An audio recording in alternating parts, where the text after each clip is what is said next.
Yo, it's your boys, and across the line I got Hugh. What's happening? You can run. Yeah. I'm out here absolutely thriving, as always. Of course. I'm in this chair probably 16 hours a day. Nice. I was like, I always wait for my daily affirmations from Hugh on his IG story. I haven't been doing them on the weekends. I have a lot. Like, if you don't see my Instagram stories, this won't make sense. But like, we have this many to get through. Oh, that's lockdown's worth, isn't it? Mate, someone said that the other day. Oh, that's got to be enough to get us through lockdown. I was like, it fucking better be. Jesus Christ. Look, a quick little shout out from there. Like, there's actually a couple. Oh, Mike, how terrible. Yeah, Mike's all over the place.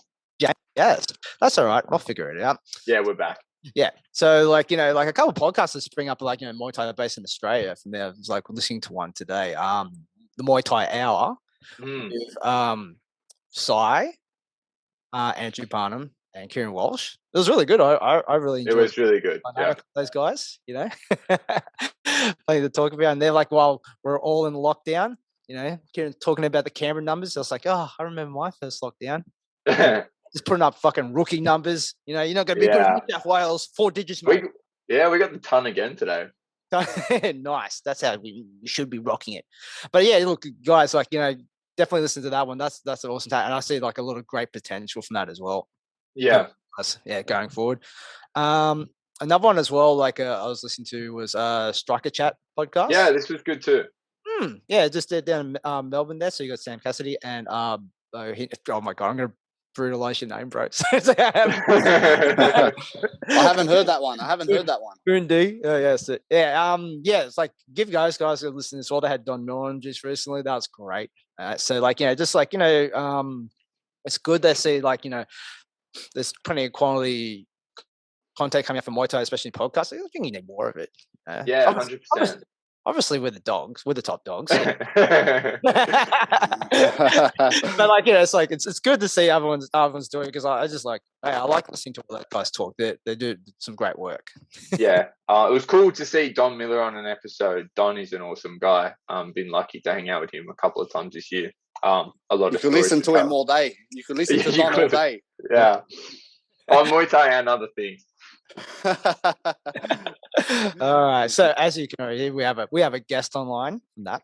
So at the moment, for me, he's the WBC state head official. He's a former fighter. He's also a co-promoter with one of Sydney's rising promotions in 1774. Also a coach at Sitshoothon and in the Rockdale area. It's Michael Green. How are you today, sir? Yeah, good. Thanks, guys. Thanks for having me on the podcast. I'm a big fan of your podcast. Been listening for a while. So, thanks for having me on, boys. Really appreciate it. We're big fans of you. Thanks, brother. Thanks. Just a battler trying his best, man.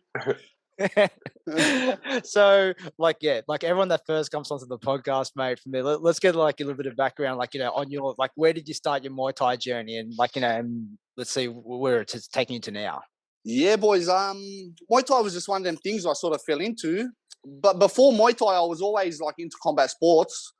As probably like 5, 6, 7 years old, my mum and dad took me down to the Kyokushin karate place on Ramsgate Beach. So I done Kyokushin karate like from the ages of maybe 6, 7 to about 16. Then I gave like combat sports up for a while, but I always stayed interested in it. I actually competed at a sort of like semi-high level in Kyokushin karate at the age of about 13, 14, 15 there. But then a time came where I had to sort of like choose between a professional rugby league career and like continuing the combat sports sort of side of things. So I gave it away for a while, trying to pursue that, but my body I wasn't good enough for rugby league probably. And then I gave up everything for a few years, but always stayed interested in it. And in 2005 or 2006, I just got back from overseas. Actually, I was living in Poland, and my mate Adam had already started Thai boxing at that stage. He got back from a trip from Thailand, and wow, man, I'm gonna go try Thai boxing. So I was always into the martial arts, guys, but like I was never really keen to learn Thai boxing until one day I went walked into the gym, seen the bags flying, sweat flying everywhere, and I just loved it. And that was at the Taipan gym in Arncliffe back in the day, 2005, early 2006. I remember that because the World Cup soccer was on around that time. So yeah, and I remember walking in, guys, and like we had guys like Adam Taylor in there, Tariq, Teddy Chan, and all these sort of guys that were state champions. And like I remember just watching them in awe for the first couple of weeks, just going, wow, like Lockie Stewart and all these guys. And yeah, I just fell in love with it. I've never left the gym since, pretty much, on and off. So, like, when you first got in there, got amongst it all, like, how long did it take you before you just go, all right, like, or your coach say, let's put you in the ring? Well, I started with around the same time that I started. My mate Adam as well started, and Christian Hughes, a familiar name from PTJ, he also started there at the time too.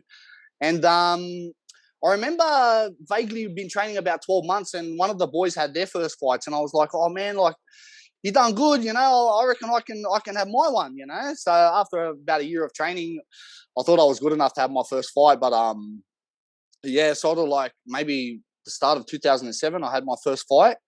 I didn't go too well, to be quite honest. In my first fight, I got belted.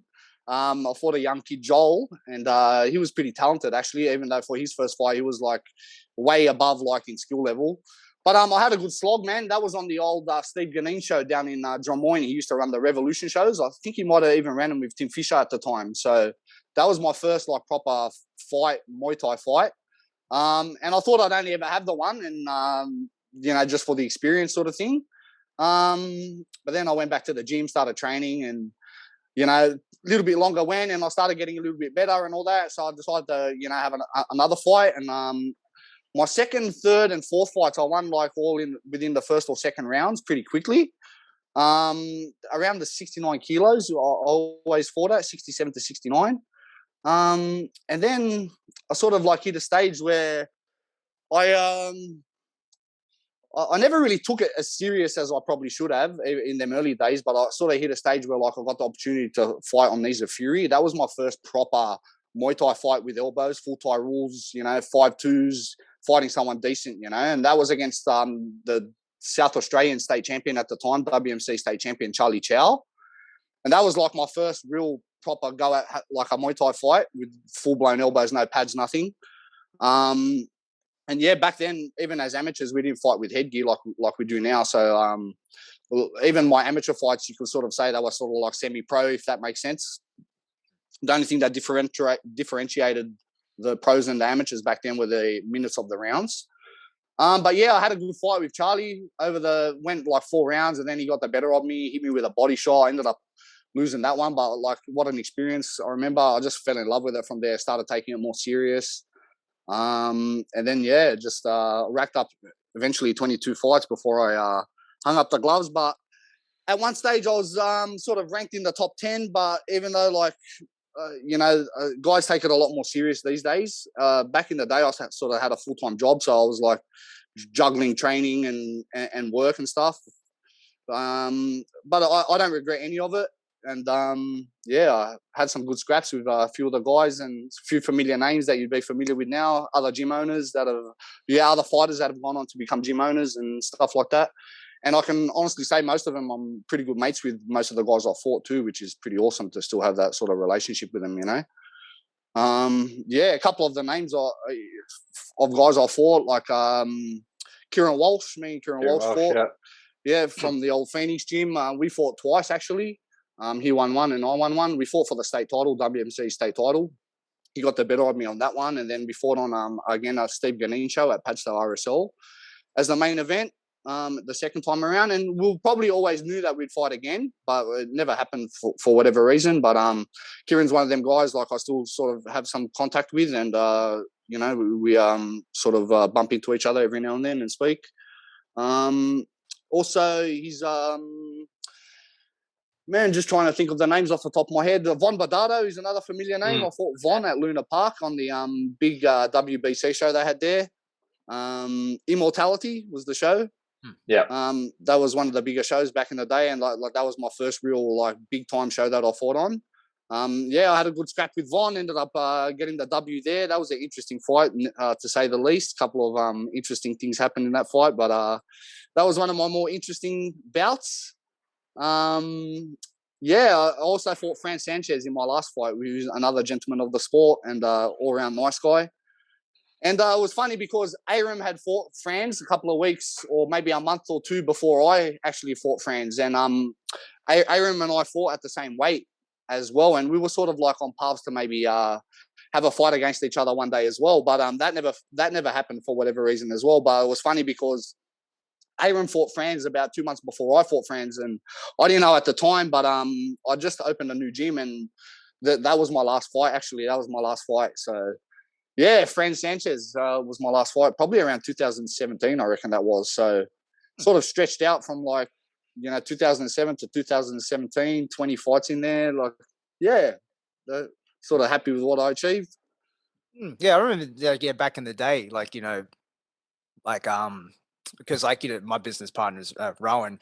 From there, the name always got tossed in the ring. It's like, oh yeah, Rowan and Mike Green together would be a great fight put together. It never eventuated. It would have been a great fight, but definitely. Can't do it now. Both out of retirement. Yeah, well, Rowan was also in our division too, and that was another name that was always tossed around. But for whatever reason, one or the other, never eventuated. Yeah, but back in the day, that division was stacked full of. That was a good weight class, and it was a good really, time. really competitive. Jay Habib from Bulldog, him. We fought as well. We had Nate Washington, who was a state champion. I fought him twice. He was from the old Comsam gym. A young Lewis Regis. Lewis Regis just hit the scene at that sort of time as well. Kieran Walsh. Yeah, we had we were pretty stacked, So I think most of the guys around that era and that weight division, we all fought each other once, if not twice or three times, So it was a good little circuit we had going there, Absolutely. So towards the end of the fight career, when did you start I guess taking a coaching role and then opening up a gym yourself? So when did that start coming about?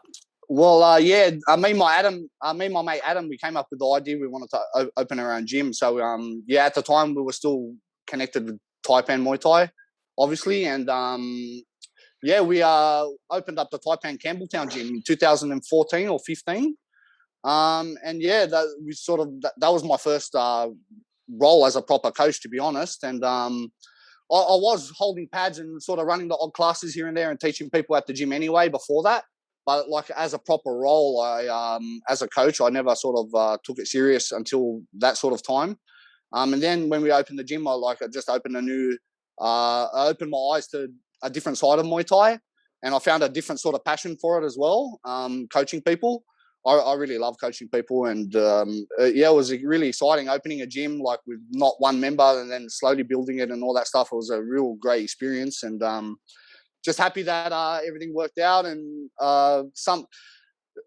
Adam now runs the gym in Campbelltown as well, Sam Muay Thai. So there was a bit of a name change and all this stuff happened there. But we were the first authentic Muay Thai gym sort of in that vicinity out Campbelltown way. So since then, other gyms have popped up that do Muay Thai now, which is always going to happen anyway as the sport grew. But that's sort of how the gym sort of came about.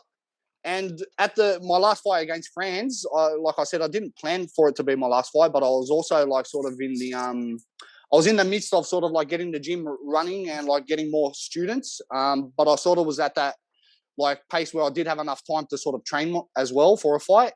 So I sort of used that slow period of opening the gym to sort of train for that fight.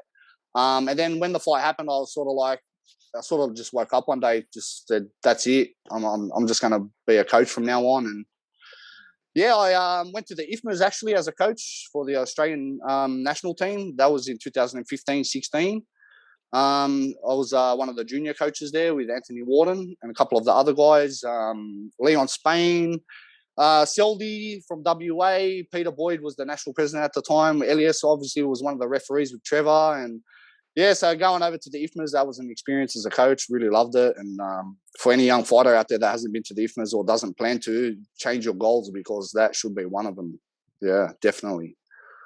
How, And when, oh, sorry.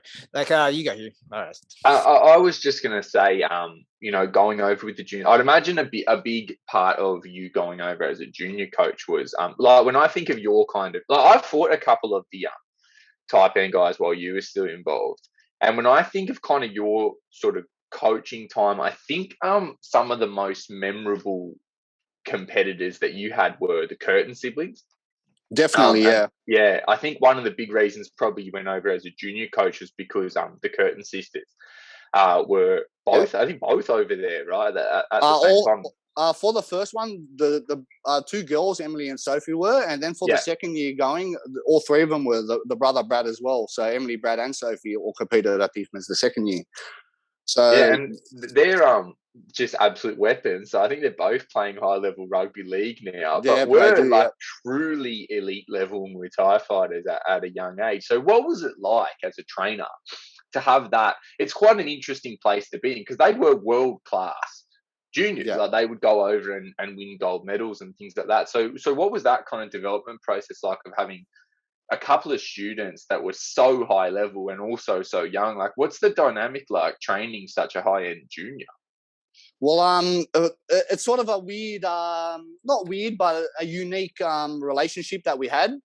Because the girls that came into the gym with no Muay Thai experience whatsoever, and Brad as well, and they just clicked from day one. They were like just picked everything up like a sponge.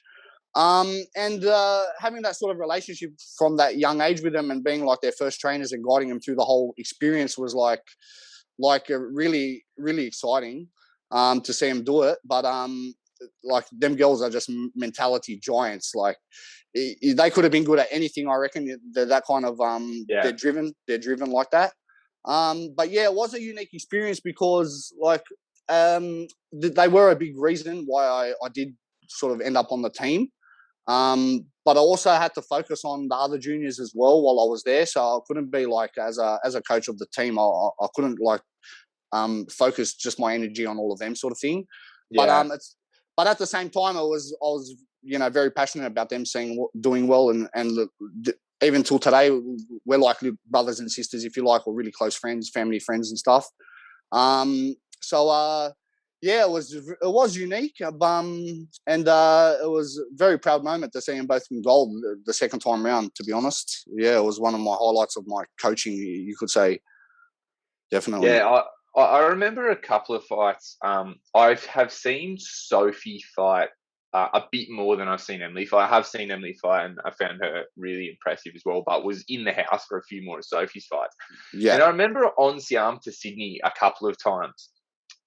Post like the last time that she won the gold medal there, just watching Sophie fight. She fought a couple of good 5-rounders on Andy's show and just being blown away. Like you mentioned them as like mentality giants, and I think that's a big part of kind of Sophie's game is she was just unbreakable. Like the way that she just technique awesome, but the way that she just she was such like, especially like for a young girl to be so physically imposing. Like she was so impressive to watch. Definitely, I've never been blown away. Even though the girls are twins, they both have very different fight styles. Emily's a bit more of a mover and a bobber and weaver, a bit more of a technician, pick you off, score your shots. Sophie, stand there and bang. She loves it. So she won't mind me saying it too like that. But yeah, Sophie's she's like bite down on the mouth guard and let's go, you know. And at the IFMAs, that sort of style works in your favor because there's no backward step at the IFMAs. You just go for it, you know.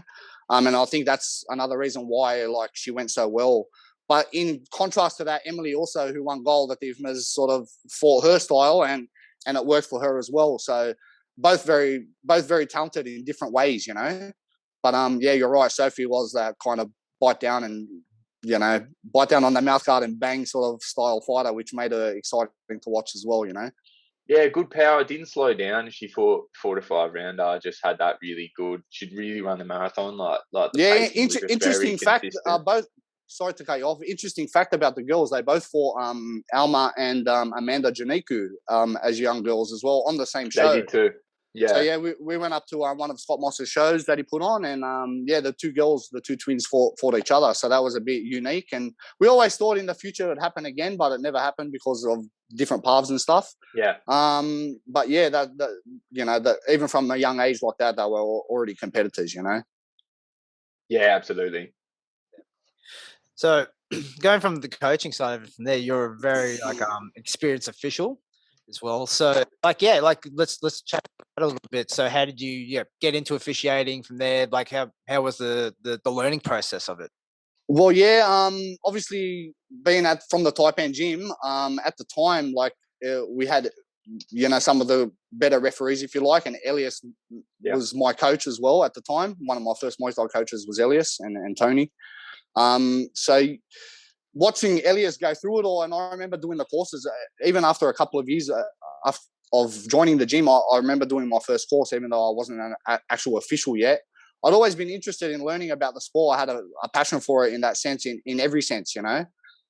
Even all my trips to Thailand, guys, I went over there. I didn't just go over there to train Muay Thai. I went over there to study Muay Thai. And I know that might sound weird to people, but like I actually, you know, focused on studying not only the techniques of, you know, hitting the pads and all that sort of stuff, but like the history and the different gyms and the different styles and like going a bit more deeper into it, you know.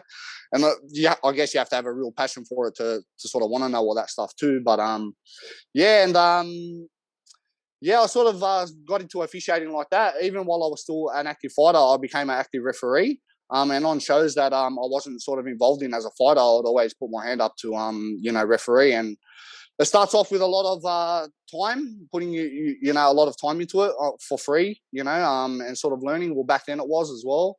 So yeah, gave up a lot of hours to get better at it. And refereeing is a little bit harder, guys, than just sitting there judging. Some people are good judges, some people are good refs, some people are good at both. Personally, I never really liked judging fights.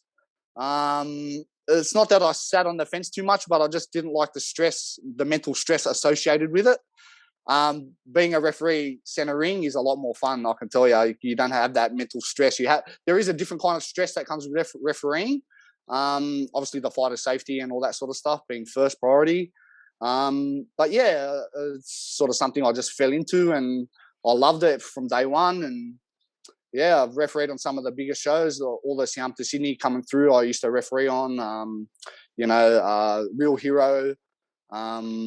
Some, you know, I haven't done Rebellion, but I would have loved to gone up to Rebellion. But always hanging around guys like Trevor and Elias, and I was always picking up, and you know, on the drive home from shows, I'd always been picking their brains about how they scored this fight and that. And it's an art form in itself, trying to score a Muay Thai fight. That's for sure. Very interesting. Yeah, it's funny as well to call out.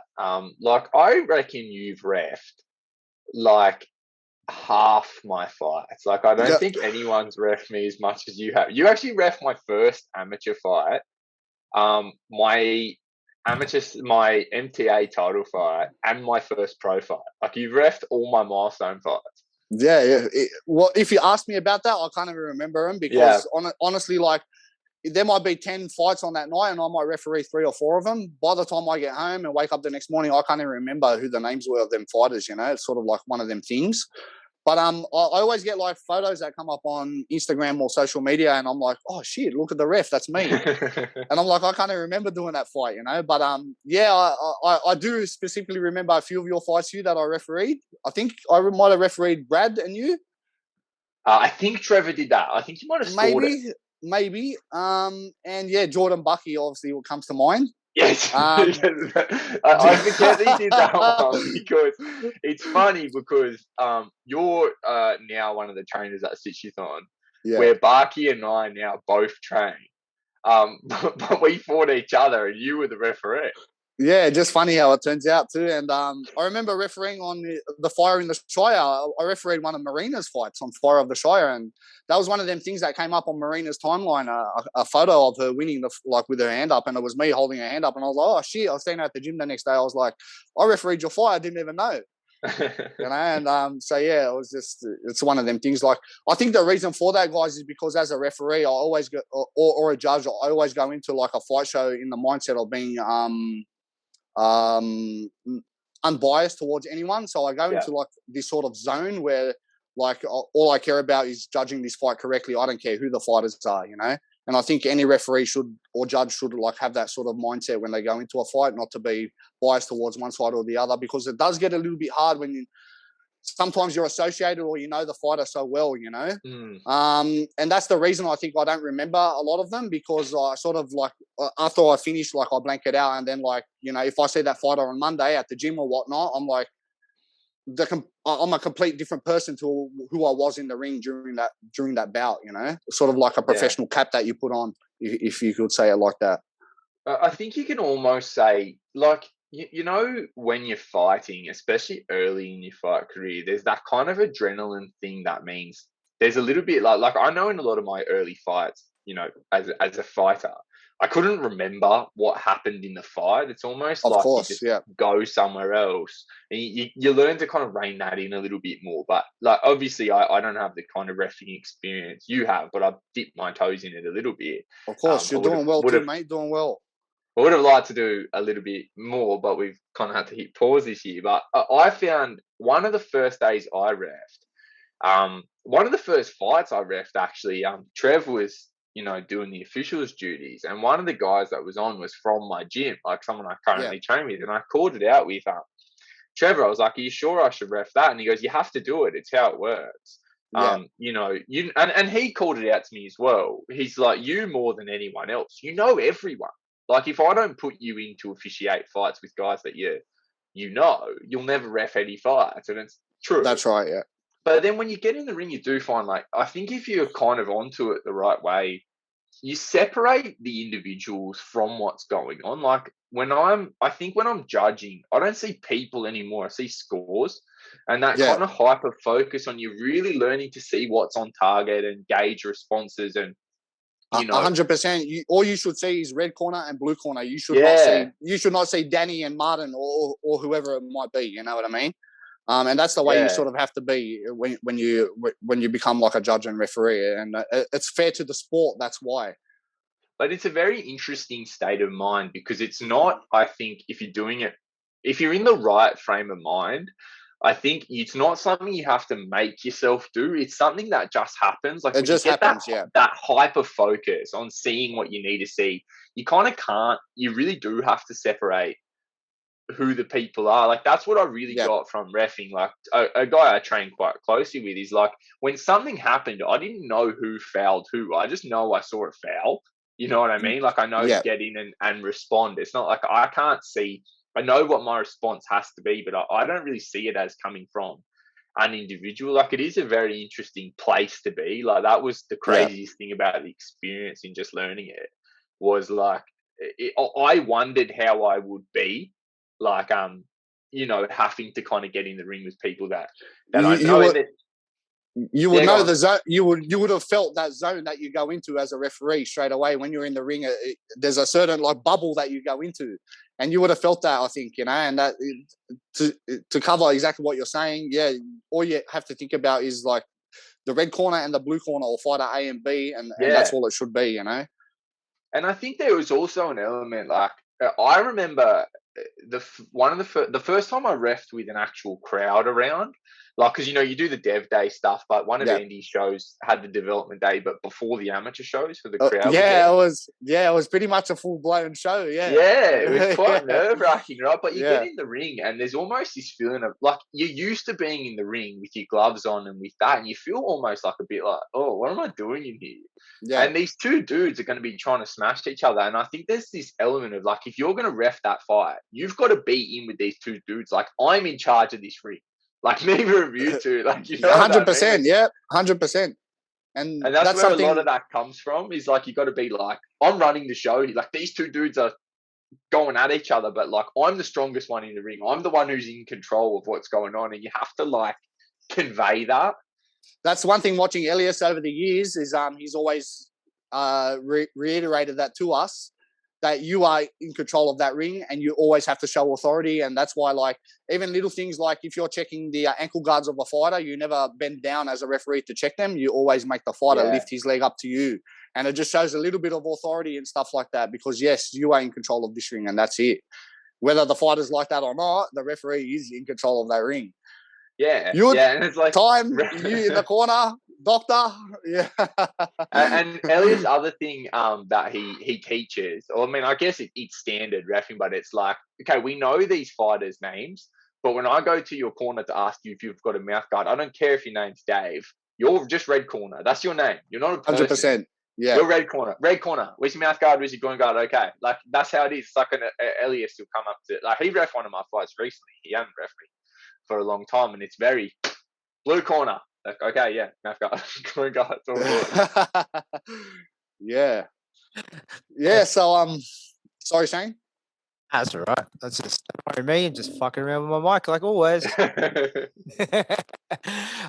What I was going to ask from there, like, you know, in your experience of ref, and it's like reffing, judging, it's like you never get caught as like, oh, you did a good job. It's a fucking thankless job a lot of times, Never. but it's a very important job from there. But has it ever like gone to like, you know, like controversial fights that you had a problem with corners or people, spectators from the show, and you had to educate them a little bit, or like, yeah, have you any kind of negative experiences in your career so far?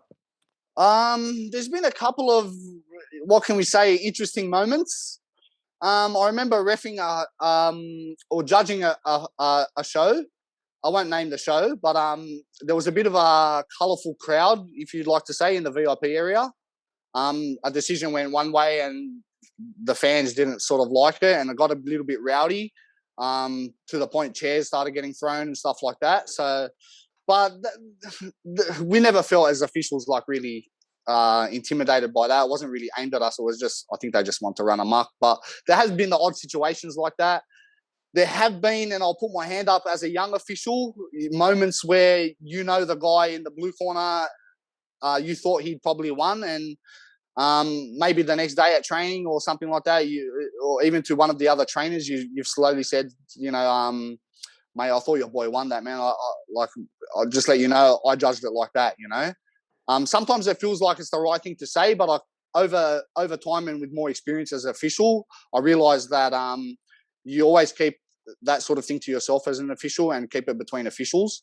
But as an early official or as a trainee official, I sort of like came across a couple of experiences like that, because it's hard. Like, a fight that comes to mind without naming the fighters, Gym A and Gym B had a really close fight. Two of the other judges gave it to red corner and I gave it to blue. And there's been like heated arguments with the judges after. You know, how the hell did you score that? Because like from where I was sitting, man, this guy won that fight, you know? And even me and Elias have had these arguments on the way home. You know, and yeah, I guess Muay Thai is one of them things, you know, because people do score things differently. And as like, for an example, as a former like sort of Muay Thai style fighter myself, I love the clinch and I love walking in with knees and elbows and, you know, grappling and stuff. I won't lie, as a judge, I sort of, that stands out to me a little bit more. When, I don't know if it's because I respect that sort of style of fighting a little bit more, or I know how difficult it is to actually get someone in the clinch and perform those sort of techniques or whatnot. So maybe like there is like a little bit of bias towards certain things here and there, and like every judge, whether they like to admit it or not, would sort of have that without maybe even knowing it, I think. Interesting decisions and stuff like that, they happen a lot. A lot of trainers think they've won the fight. They didn't get the decision and they blow up like a secondhand lawnmower after. But that's all sort of like, as time goes on, you just come to like expect it. You know, old mate in the red corner is going to come over any second now and start ripping shreds into you, demanding to see the scorecards and this and that. That's why we have head officials at ringside. You know, usually that's Elias or Trevor. I have been the head official ringside a few times, but you know, they sort of deal with all that professionally. It's always the head official that can explain things the best, and that's sort of his role. But yeah, it's there's always stuff like that going on, guys. It's a never-ending, you know, process of I thought he won and she won, and you know, yeah, I'm sure even as coaches, you have thought that, you know. Yeah, I think you make a really good point that I've spoken to a few people about. I think a lot of the time, the most kind of well-known or well-versed officials were not fighters themselves, or were not highly experienced fighters. Like, I actually think more of the time, the guys who become kind of like the top end officials are often not guys who had lengthy fight careers. Yeah. And people are always saying, and this is in every combat sport, like I hear this conversation a lot in MMA too. People say, why aren't the judges former fighters? Like that's what's going to fix judging, is if guys who have Definitely fought become the judges. And there's something to be said for it. But you make a good point in that people don't understand. Well, being a good fighter doesn't mean you can automatically be a good judge. And I think a lot of fighters have a lot of ego towards scoring. Like there'll be a fight and, no, that was a robbery. And, you know, I've had 50 fights, so that's why my opinion is correct. Where it's like when you learn to fight, you're not always learning. That's correct. To judge. Like the two are not directly parallel.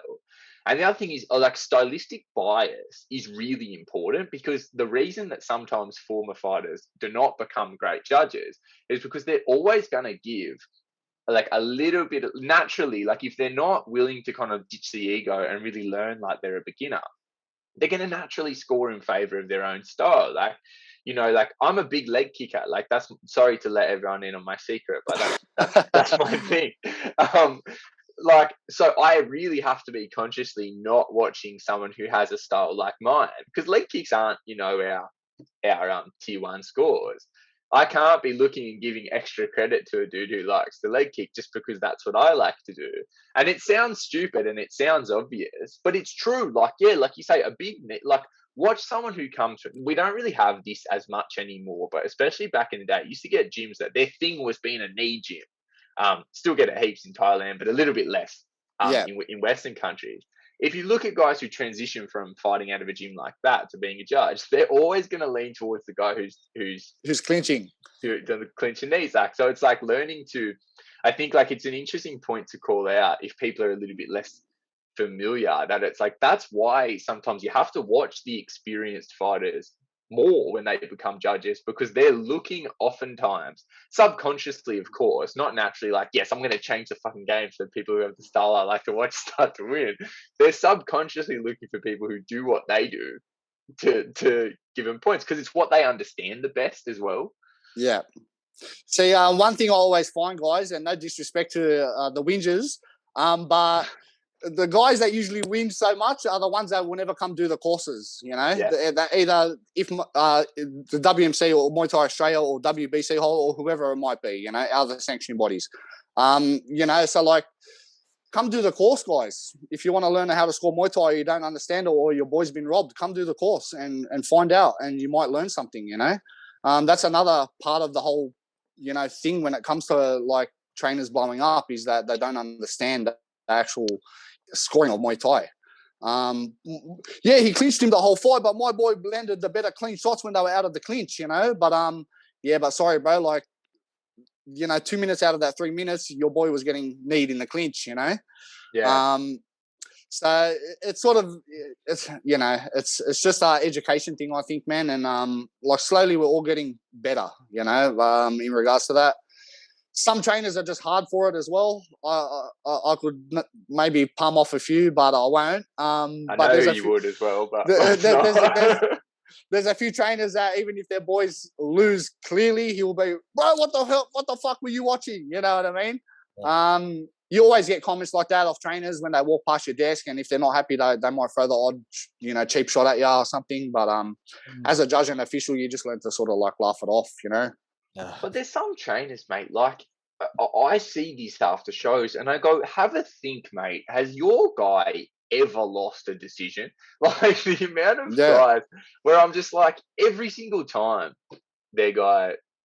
any of their guys lose, it's like, oh, my guy doesn't need to get better. The judges need to get better. And it's like, you're holding your dudes back with your own ego. Yeah. Because look, I think like, and this is a whole nother discussion, it can be very damaging to your fighters if you let them come out of a fight feeling like they were just hard done by. Sometimes they were.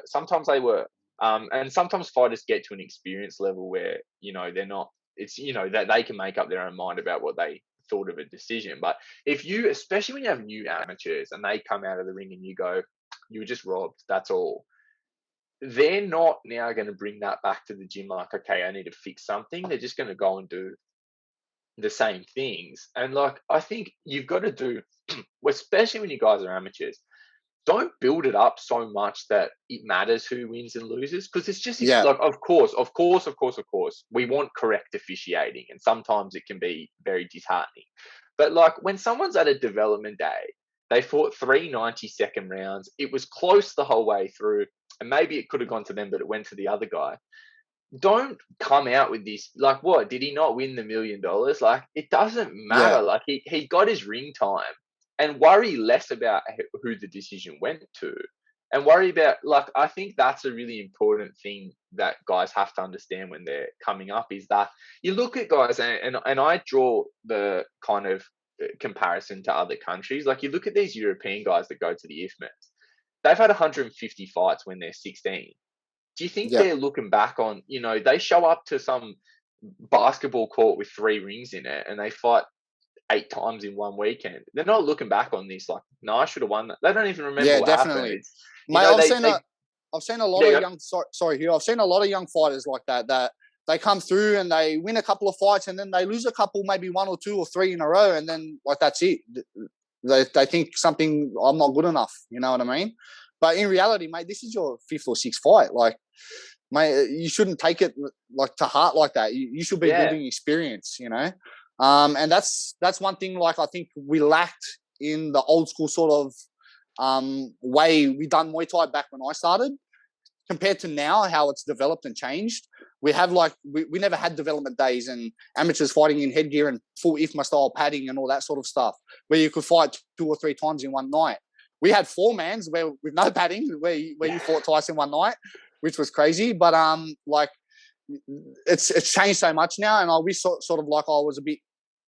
I sort of wish I was coming through at this stage of time, where like we had the development days and all that sort of stuff. My 22 fights could have been 32 or 52 fights. Fighting a little bit more with the padded stuff and like going through like a bit more of a structured process, not just, do you want to fight, in 2 weeks or 3 weeks, bang, yeah, no worries, I'm flying here to fight this bloke. And that's how it sort of was, if you got offered a fight, you pretty much just took it. So I think it's changed really a lot since then. And like, I see a lot of fighters now, even guys having their 1st, 2nd, 3rd fights, putting like stuff together, like using footwork and just, man, like I wasn't doing that stuff in my 8th fight, let alone my 3rd fight, like the level of competitions, like just, it's up here now compared to like where it was sort of back then. That's not disrespecting the old school guys that sort of came through back then, but a lot of our fight careers would have been a little bit longer with more fights in this day and age, and I think a lot of these young kids that, oh, fuck that, I don't want to fight in headgear, go to the IFMAs and watch people get knocked out in headgear and get cut in headgear, and like it's just a different aspect to the sport, and I think you have to embrace that as well. So yeah, like where it's come is completely different now. So One thing going back on, as well as drama around the whole coaches and bad decisions and stuff like that. Back then, we never had Facebook. We never done all of our stuff on social media. And back then, it was the old International Kickboxer Forum we used to have.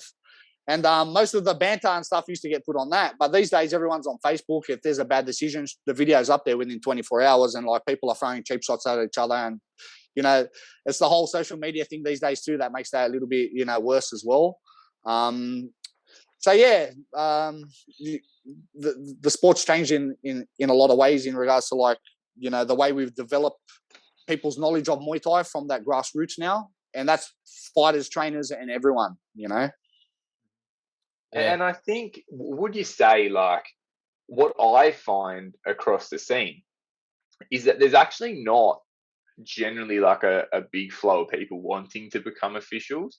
And like, how I look at it is like, we've got people, like, you go to a development day and, people are shit talking about their guys should have won. And that's generally the place where, just like the fighters are developing, the officials are developing too. But like I don't know, it's a hard one, right? Because when you have fighters at every level, you want them to be competing to win. You want them to want it. You want them to train like they want to win. And you don't want them to treat losses like it doesn't matter.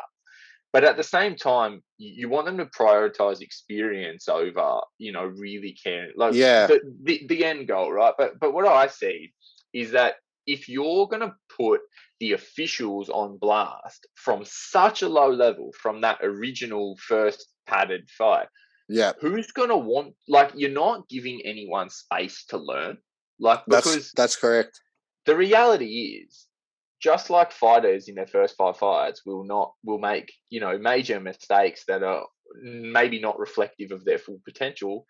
If we're going to have, like, you know, develop more really good officials that are at your level, that are at Elias level, we have to let them get it wrong sometimes, right? Like, we got to teach them to get it right. But I don't know how to word this to say what I'm trying to say, but I think there's no area where officials can learn, because people are just willing to, like when you're at a development day going, why did you score it like that? Look, mate, like, maybe he just got it wrong.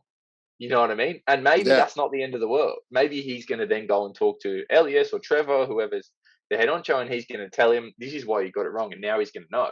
But if we're putting everyone, like, there has to be this area where, like, the officials can learn, and everyone can kind of just, like, but if we're always treating, it's the same thing, like, if your fighter loses a development day, you're not going to take him home and give him the 6th round like he's just lost, you know, beat the crap out of him, like he's just lost a world title fight. Why? Because you don't expect more from him, because he doesn't have the experience. He's still learning. Why do we treat officials differently? You know what I mean? Like, and that's 100%. Like, sometimes I look at Muay Thai officials, we're like the rugby league referee, you know what I mean? Yeah. But before you get to that high level of being a rugby league referee, you have to go through the shit part first. And that shit part is the same as a Muay Thai referee as well, going through the greys, getting yelled at by, you know, trainers Mums and on the mothers, mothers and fathers and all sorts of stuff, you know. We have had that too, you know. We've had mothers stand up. He kicked my son in the nuts. What fucking show are you guys running here? This and that. Calm down, lady. You know, take it easy. You know, relax. Everything will be all right. You know. So yeah, it's yeah, you're right. There has to be some sort of learning there. I think we're getting better. Like, what I'd like to see eventually, and it probably will never happen, but each gym should have at least one designated official. Imagine every gym in Sydney who got involved in it. It would be, we would have too many officials probably, for the amount of shows we have. But at least we'd have, you know, a good, you know. In fairness, most of the top Thai boxing only gyms are pretty much, I can say, have a handful. I know SRG, Sitshoothon, we have a ton, yourself from Double Dragon, you know, PTJ obviously. A couple of others, Martin, his crew are getting involved, and you know, all that sort of stuff. So, you know, Trevor over associated with another gym as well. So like the most sort of already is like that, but there's no shame in getting more of the other gyms involved, you know. And I think slowly some of them are, if I haven't mentioned you guys, sorry, but I think slowly most of them are sort of coming across, man, eventually. I think I would love your take on this, is I find a lot of the time the gyms who are not involved are the ones that have someone, like, one of the, we've talked to a lot of guests about this, one of the biggest problems you can have is, like, when you start out in Muay Thai or in any combat sport, in any sport really, like, you show up to a gym and there's, you know, like a head trainer there, you're going to believe whatever he says, right? Like, because, and that's kind of how it needs. If you're going to learn, you have to trust your trainer and believe your trainer. It's just, definitely. Unfortunately, some people trust. I used to believe everything my trainer said. I was like, okay, no worries. But the problem is, a lot of the time when people are coming to the table and disagreeing decisions and stuff like that, they go, my trainer said this, my trainer said that. And when you really kind of trace it back, your trainer actually, you know, he didn't learn from, you know, it's Chinese whispers. He believes what he believes because he's been in the sport for X number of years. And like, what we've all got to do, I think, is take the ego away. And like, because this is the problem. And I've done the officials course every year since I started. Only this year to actually certify. Before, it was just about learning and understanding, because I've never made I've never tried to say anything different. I didn't come from a real Muay Thai gym. Like, Shane and it actually helps as a fighter to know all that stuff. I think so. And I think a lot of fighters, or more fighters, should be doing the courses, to be honest. But Yeah, I think it's like we all do better if we were willing to learn it without coming in like we already know it. I think that's like, and I see this at courses is people come in and go, Yeah, I'll do the course, but you're not really going to tell me anything. I've been around yeah, this many years. It doesn't matter how many years you've been around. Really think about where you learned. Like, and trace it back. When were you actually hearing this from the horse's mouth? Like from someone, from an Elias or from a Trevor. Otherwise, eliminate everything you heard from someone who's not that credentialed, and you'll realize maybe the stuff you've heard is right. There's a good chance it's right, but you don't know that. But if you're just going to be like, I already know, then you're shut. It's done. You're only going to confirm your own biases. Every time I do a course, there's always something new that I learn. And on top of that, like Muay Thai is at that sort of crucial stage at the moment. Not that the rules are changing, but even the big promoters and stadiums in Thailand are all gathering together about sort of formalizing how Muay Thai is scored, because Channel 7 score a little bit different to Lumpini, who score a little bit different to Raja. So they're all getting together and talking about Muay Thai scoring at the moment. So like we are going through like a little bit of a time where trying to be all on the same page is the goal. But like having worked with both sanctions, the WBC and the WMC, the rules are pretty much exactly the same, but it's the way that they translate sometimes that can be a little bit different in small little things. But the rules are pretty much the same, but it's up to the people teaching them rules to sort of come across in a way that's very simple to everyone. And trying to get everyone on the same page will never be a realistic thing, unfortunately, with Muay Thai scoring. It's too complicated. Yeah. In saying that, I think we're getting closer. And I was interested to touch on like kind of how has your, so like, as we said, kind of came up through Muay Thai Australia. The WBC, especially in New South Wales, it's been around a long time, but has really just started to kind of build that sort of sanctioning infrastructure.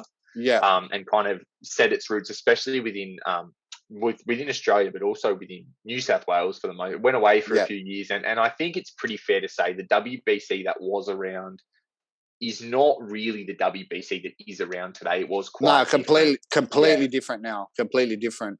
Now so the WBC. What brought you along, and kind of what's that been like? It's been really great actually doing everything with the WBC, and it sort of came along through 1774. Obviously, Aram was is the head of the WBC state rep here in New South Wales. Even before the 1774 shows, the problem the WBC's had since sort of making a comeback into the Muay Thai scene in Australia is in New South Wales we don't have an amateur body, and with the regulations in New South Wales, the whole approved amateur body thing made it hard for promoters to use the WBC because there's no amateur aspect there. A lot of the promoters at that time over the last couple of years, especially, have been sticking to low budget amateur shows. So when the WBC came along as a professional body, they found it. We found it hard to sort of kickstart ourselves again in New South Wales. But in other states like Queensland, they had already been going. A lot of the big shows now in Queensland, and also like Sai was using the WBC at one stage in Melbourne. So like they had already started making marks, but specifically in New South Wales, it's a little bit hard. With me and Aram, sort of how 1774 came up. I know you're going to probably ask me that later on, but how that came up, guys, is Aram had always been interested in running a show, but he never pulled the trigger on it, and I was in the same boat. I was sort of like, I had a big decision to make because to become a registered promoter in New South Wales, I had to give up my professional referee license. It's part of the combat sports. They call it a conflict of interest, right?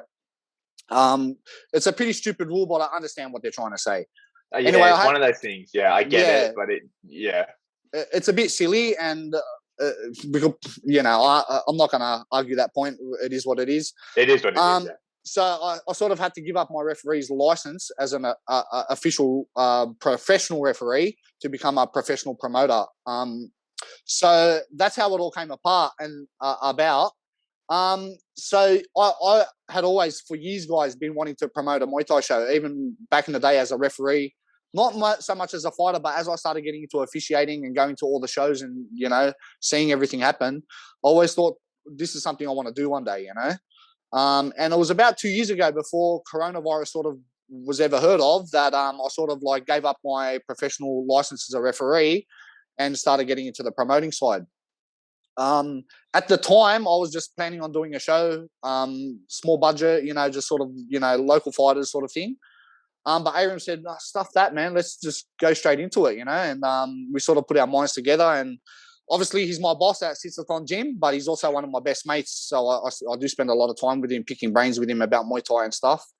And yeah, we came up with this idea that we were going to do a show. And at the time, to be honest, guys, there was no professional Muay Thai apart from Siam to Sydney. And, you know, Andy can't do it all by himself, bro, which we thought. So, yeah, you know, we sort of just came about like that. We spoke about our vision and what we wanted to do, and we sort of said, stuff it, let's do it. And that's sort of how 1774 sort of came about. The whole WBC thing, obviously, with Aaron being the state rep, we sort of tried our hand at doing something a little bit different with 1774 and sort of like seeing if we could make the WBC work, because that was our sort of shot to see if we could make it work. Before that, like I said, other promoters were not really interested in using the WBC because there was no amateur, you know, Muay Thai associated with the WBC. Yeah. But then after a little bit of consultation with everyone was really supportive, and we ended up making it work. And although it sort of had its bumps through going through it, a few grey hairs, yeah, a few grey hairs. Yeah, definitely. It was interesting, but everyone was really supportive and has been. And yeah, me and Aaron look to, you know, keep things going as soon as we're allowed to, when Gladys lets us, you know. And the whole WBC referee and judge thing, that all came about through Aram as well. And guys like Kieran supporting me. He's the WBC rep in Canberra, obviously. That's a busy job. Yeah. That's a busy job. It's pumping down there. It's pumping. Shows everywhere. But that's sort of how the gig came about, guys. And it was sort of something I couldn't say no to be honest, because I have a passion for teaching people how to referee and judge. And, you know, it's not every day you get offered a job where you can teach people about something you love like that, you know. So I sort of took it with both hands. And before all this happened, yeah, like I said, I was meant to go up to the Northern Territory and do a course there and other things like that. Hopefully all them opportunities arise when the time's right, you know. So the WBC is not going anywhere for now, man. We're you know, tight little group, and we got future plans. We actually caught up with Patrick Puzik not long ago and had a little bit of a chat about our vision for Muay Thai in New South Wales, and doing a couple of things which I won't talk about too much yet. I won't, you know, pull the rabbit out of the hat or nothing. But yeah, interesting things happening, definitely. Yeah, it's tricky, right? Because I mean, it makes me a little bit, you know, it sucks to say, but things were looking really exciting. For, you know, we had the year on pause, obviously 2020, and then we thought we were through it all. And then, you know, but like right about the time, you know, like how good were both 1774 shows? Like, not just saying that because you're the promoter, but they were sick. Like, and thanks, man. The first one was obviously, it wasn't ideal circumstance. Like you could have limited attendance and you could only really do tables, and still made it happen. It was a sick show. Yeah. And I think like the second show was, you know, you had a little bit more to play with because with, you know, COVID we thought was kind of over at that point, to be honest. Packed out, sold show. Like atmosphere was absolutely sick. I think the fights that night were like, you know, like were just sick as well. I guess that's a little bit. I mean, the matches were good, but they all turned out like, you know, how good was Nathan and Geordie? Oh mate, what a fight! Yeah, just one of them fights I think everyone in the building will never forget. You know, and credit to both the boys. You're going to be seeing a lot more of them on our future shows for sure. They are talents, both guys. Yeah. But and you know, we want to just get back to doing man, more of the same. The first show when it all happened, guys, we were very close to cancelling it. But Aram has that attitude, and I have it as well, where like we were like, nah man, let's just do whatever it takes to make this happen. Even if there's no crowd, we'll just do all online, you know. or pay-per-view. So we haven't had them thoughts at the time. And like, to be honest, our first couple of shows and even the next few that we're going to have were all about sort of building a brand. We never thought about for 1 second about our pockets, to be honest. And probably other promoters won't like me talking about that subject, but it was never about making money. And obviously the first show, everyone knows we didn't because of the capped crowd that we had. And so it was never about that. It was all about building a brand and putting on the best fights we could put on. And like credit to the trainers as well from, you know, all the gyms involved around Sydney and elsewhere for getting on board and like supporting us. A lot of guys would have said, no, we're sorry, our fighters aren't available for that, you know. But they still made it happen and we're very thankful to everyone. And me and Aram had that attitude, guys. We're just like push through it, you know, whatever we need to do to make this happen. And really stoked with the way they turned out. The second show, man, like you said to you, like that was above and beyond my expectation. It was so good. Like I never thought we'd be able to pull off a show like that. Just for our second show, I was hoping maybe in the future I could do a show like that. But man, yeah, I'm over the moon about how it all turned out. I'm over the moon about all the young fighters coming through. We have some really good talent here in New South Wales and across Australia as well. But you know, we want to build a platform for these guys like yourself, man. You know, we just want to build a platform, put the best fights on that we can, and no mismatches, no over exaggerated titles, none of that.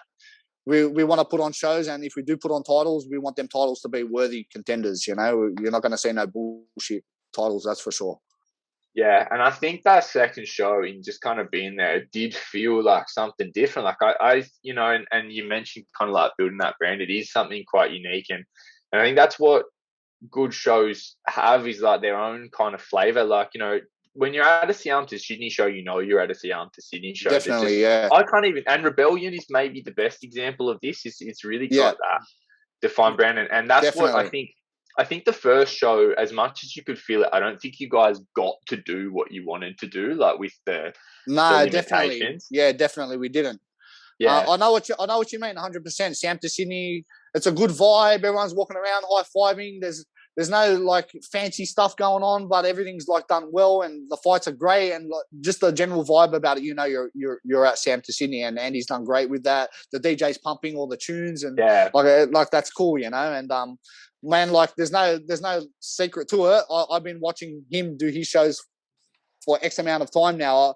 I've watched all this happen, you know, and it's guys like him that I look up to, and you know, sort of like strive to be like, you know, like that, you know. So like he's sort of built a platform for Muay Thai in New South Wales and putting on great shows like Real Hero and all that. Like, and it's just like I said, I never thought after our second show we'd like put on a show like that, man.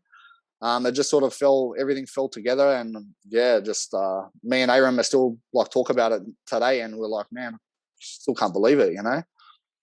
Yeah, you make it good for people that sort of don't know Aram as well. We're hoping to have himself and Soraya on the podcast in the near future. We're just going to tee it up because he's going to be a really good episode. But he does you have sore mouths from laughing too much after that. Very good. But he does have that attitude. Like, I remember sitting down and having coffee with him before like there was a time in the organization of that first show, like when we had been into lockdown again, where I was like, the show's not happening, man. And he's like, we're going to do this and this and this, and this is how we're going to do it. And this is how we're going to have this backup plan. But like, you hear him say it, and it's like, it's not a matter of can I do it? It's like, what do I have to do it? And like, the way he comes out with it is just like, I know you watch him do anything. Like, I went down to Wollongong with him to help out with the new gym. Just the way he goes about his work, like, it's nothing like it. Like, he's not going to be stopped. Yeah, definitely, mate. There was times throughout like the first and even the second show where we're like, man, like I think we're going a bit too big with this, brother. Like, do we need to put on this much fights? Like, do we really need these guys? Like, even the first show, I was like, man, let's just pull the pin and we'll do it when we're allowed to have a full crowd. Nah, man, stuff that. We're doing this. We're going to do that. We're going to do this. And if this happens, we're going to do that. And he's got a plan for everything, you know. And sometimes you leave the conversation thinking, man, fuck, that's not going to work. But it does anyway. And then sometimes you think he reassures you that it will. And you think, okay, yeah, we can do this, you know. So yeah, he's funny like that, and yeah, man, like we get along really great, bro. And considering all the stress we've been through with both shows, there's never been a time where like we've sort of like butted heads or anything like that, or thought that we couldn't do anything, So like, all credit to him as well, man. As a partner in 1774, he's been a real a real big part of what we do as well, bro. He's the best. There's no one like him. Yeah, man, definitely. There's no one else in the world. Mate, he's one of the nicest guys, so easy to get along with, and sometimes he's over passionate. I always tell him that he cares too much, but that's the way he is, man. And he really loves the sport. There's not a guy there's guys that love Muay Thai, and then there's guys that love Muay Thai, and Aram. And then there's Aram. And then there's Aram, yeah. Man, he can watch fights for days, bro. Like, even I get over Muay Thai sometimes, and he's like, man, no, this fight, did you see that? Did you see this? And I'm like, brother, I haven't caught up on everything yet, man. He's all over it, brother. He's all over it. Muay Thai is the air in Aram's lungs and the blood in his veins. Like, you Definitely. do not meet, like, he literally, like, a lot of people say they eat, sleep, and breathe it, but like, yeah, man, it's another he definitely level. eats, sleeps, and breathes it. Definitely, man. So, and he knows a lot. It's good that he's involved. That's one of the reasons I want to have him on the podcast. He knows a lot. Mate, he's got a lot of stories, and he's done a lot of things. He's trained in Thailand for a long time, and like, imagine Muay Thai in the Canary Islands, brother. It's not like here, you know what I mean? So that's why he's a little bit different with his training methods and this and that, and he's a little bit different because he's experienced some stuff, So yeah. So Michael, like, the show that just recently got postponed for 1774. From there, I saw that you were going to do like, it's almost like a bit of like a martial arts festival where you're going to have like mixed martial arts bouts and things like that. So what's the vision that you have for 1774? Like, going forward, it's going to be just, you're going to have like a separate Muay Thai show, or you're going to have like, you're going to really introduce mixed martial arts and other combat sports under the program? Yeah, really good question, brother. And yes, for our we did have a show planned, just an amateur show, which will be a Rising Stars sort of show. That's sort of like for the fighters coming through. It's obviously an amateur only show. We were planning on putting MMA and boxing on the amateurs, because a lot of the gyms like yourselves guys have guys that want to box as well. We also have boxing classes at our gym, and a lot of the other Thai gyms also run boxing classes. So I thought, let's build a platform where these guys can maybe rack up a couple of fights, having a few Muay Thai, and maybe if they want to try their hand at boxing and whatnot. And like it or not, a lot of young fighters actually want to do Muay Thai for later on to become an MMA fighter. Yeah.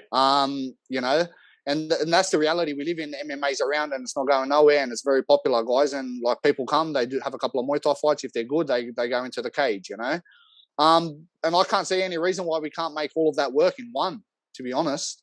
And opens up different avenues, dealing with different people, different gyms and stuff like that. It's been really interesting in that aspect. I'm learning a little bit about the whole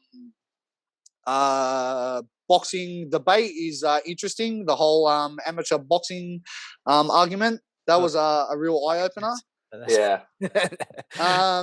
So we think Muay Thai's got politics, man. Boxing has got it all over us, I'll tell you that.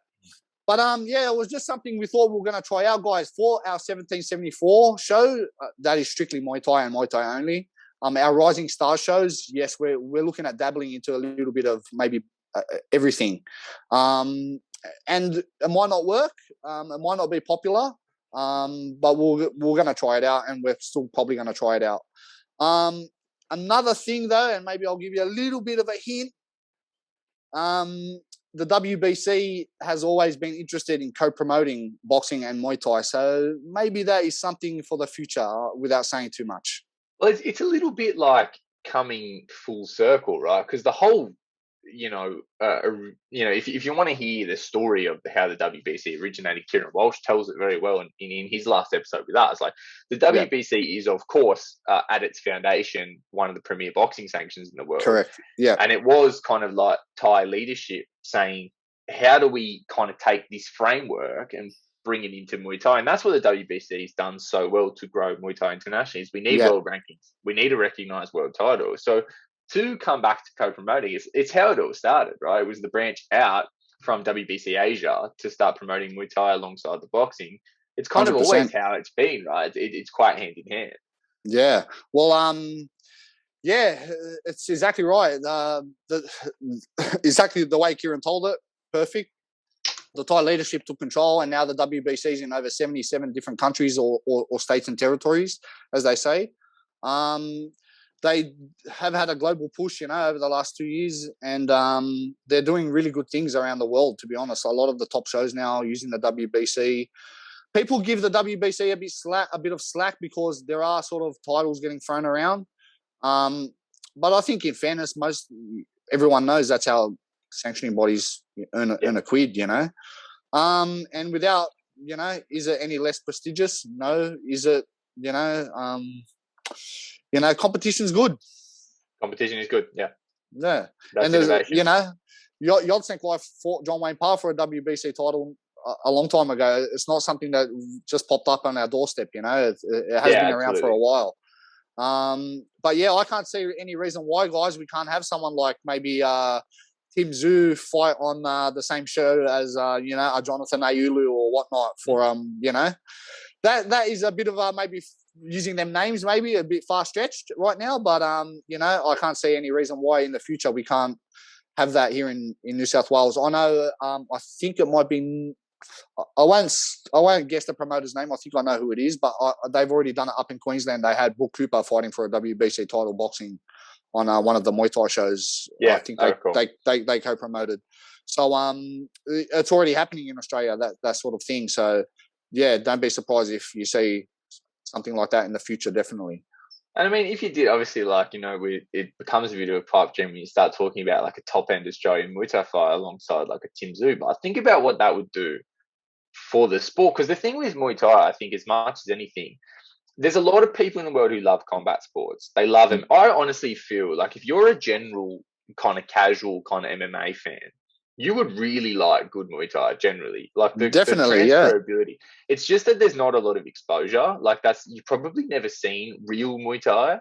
And like, just think about what it would do to put like alongside something with a more mainstream. It's like, it's the one championship model, right? Like people are tuning in to watch MMA. I don't know why you tune in to watch one MMA, to be honest, but if that's, I'm not going to judge how you spend your time.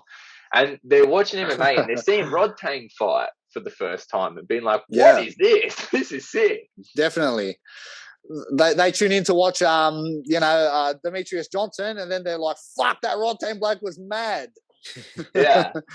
And actually, that does bring me to something else I was interested to ask, because, I'm going to ask because we've spoken about it before.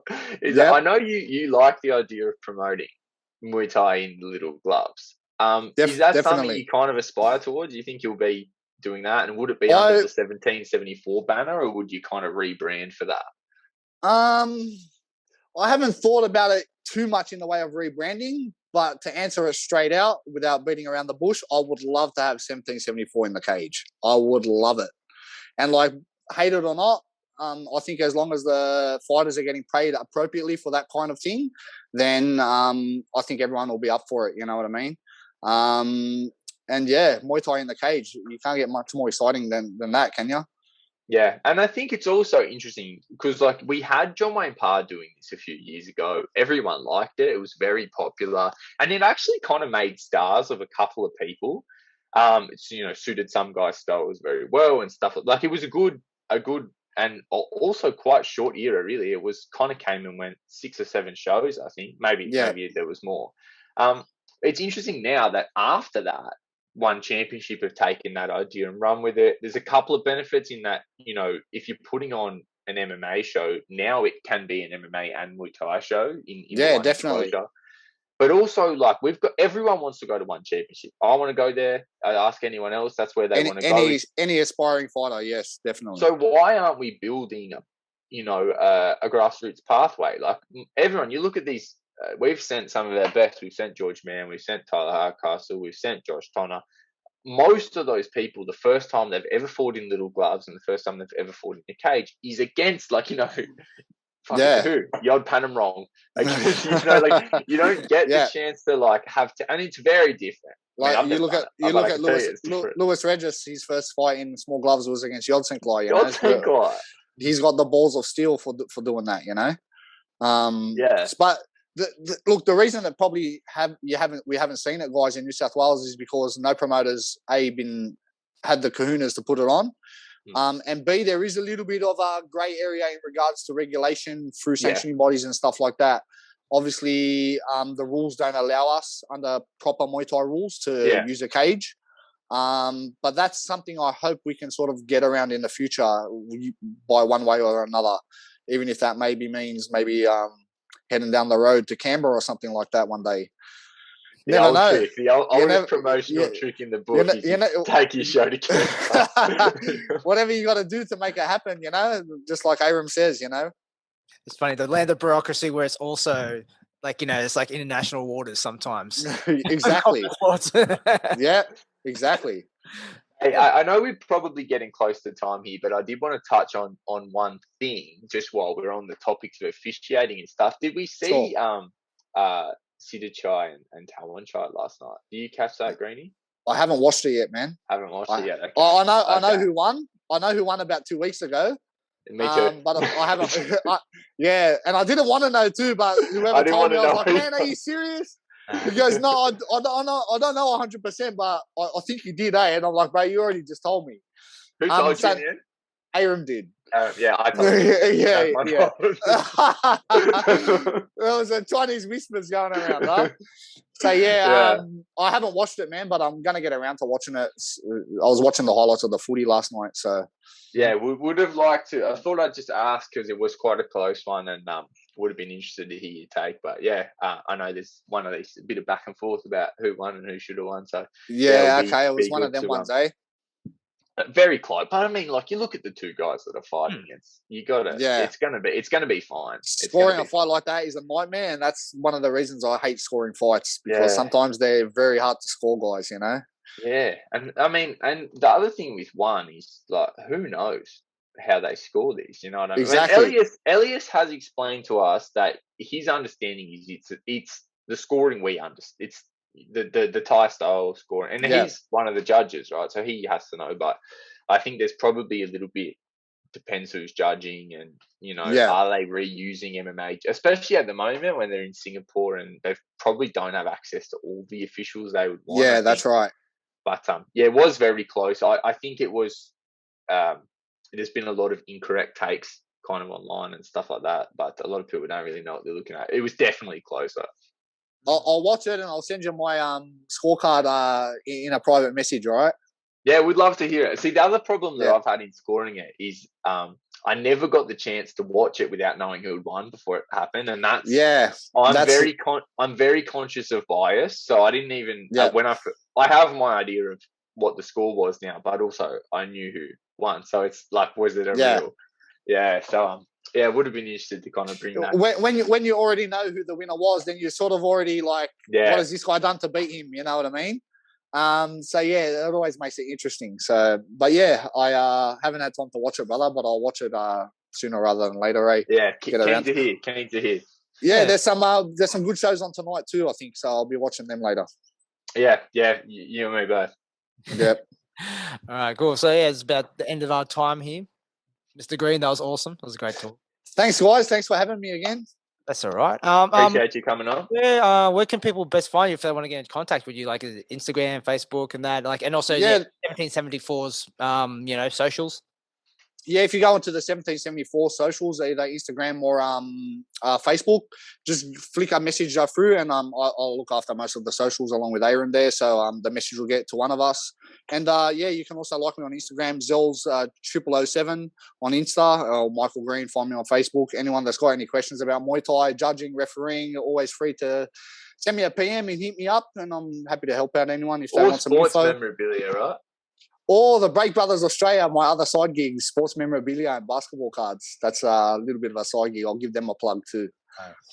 Oh, you know what I actually miss? I actually missed the last lockdown for your daily updates from the quarantine. That was good, yeah. Need to bring that You back. didn't plug the TikTok, mate. Yeah, I've unplugged the TikTok. I was going a bit crazy after my trip from Thailand that time, but this second lockdown's been a bit different because I'm still working at some capacity. Yeah. So I've tried staying away from the old TikTok. It was taking up too much time, lads. So yeah, I don't want to embarrass myself any more than I did already. If anyone didn't wasn't privy to that great time from there, you were caught. Like you had to come back home from Thailand because the outbreak happened. Like the pandemic happened. Yeah, so me and Aaron were pretty much there for the WBC World Muay Thai Convention 2 years ago, or a year and a half, or when this first happened. It was the start of January last year. And Aaron actually hadn't left yet. I left a few days before him. So I arrived in Bangkok, and then a couple of days into the trip, I was sitting at the pub one day, and they came in, shut the pub down. Sorry, everyone, you're out. Next day I woke up, the Irish pub was closed, no breakfast, coronavirus, la da da da da. Then ScoMo got on TV telling everyone to get home or else you're going to get, left overseas. Airfare started going up, tried to change my ticket and couldn't. I said, stuff this, I'm coming home. So that's, I didn't get to go to the WBC convention. So, I ended up coming back home and, making TikToks instead. That's productivity 100 there, mate. I love it. Yeah, man, yeah. What else do you do, brother? What else do you do? All right, cool. All right, so we're into there. So, when we do the outro, just stick around, Michael. From there, talk a little bit more. But everyone else, like, subscribe, share the episode as always. Okay, and we'll catch you next time. See ya. Thanks, man. Peace.